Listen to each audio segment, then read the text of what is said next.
গাজীপুরের শ্রীপুরে গোয়েন্দা পুলিশের অভিযানে ১৬০ বোতল ভারতীয় মদসহ ২ জনকে আটক করা হয়। একজন হচ্ছেন আরিফ হোসেন বাবু ও দ্বিতীয়জন ইমরান হোসেন।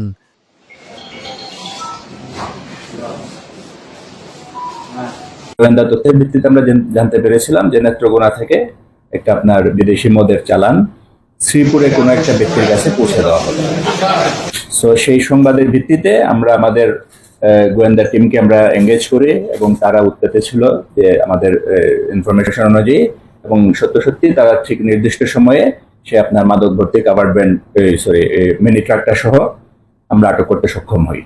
কিন্তু যার কাছে মাদকটা সাপ্লাই দেওয়ার কথা ছিল সে হয়তো পুলিশের উপস্থিতি টের পেয়ে সে সটকে পড়ে।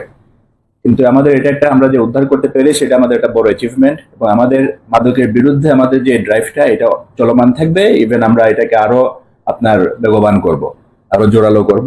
আমরা এক্ষেত্রে আপনাদের সহযোগিতা চাই যে গাজীপুরকে মাদক মুক্ত করার জন্য আপনাদের সহযোগিতা আমরা পাচ্ছি, এবং এই সহযোগিতা যদি কন্টিনিউ হয় তাহলে আমরা আশা করি যে আমরা খুব শীঘ্রই আমরা পুরো সমাজকে, গাজীপুরের এই সমাজকে আমরা একটা ভালো খবর, মানে একটা ভালো কিছু আমরা উপহার দিতে পারবো।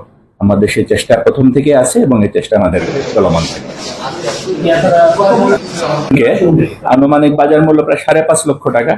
এটা আপনার 160 বোতল 66 লিটারের মতো, এবং এটা বাজার মূল্য আনুমানিক 5.5 লক্ষ টাকা। যে আপনার পিক আপটা দিয়ে তারা মাদক বহন করছিল সেই পিক আপটাও জব্দ করা আছে।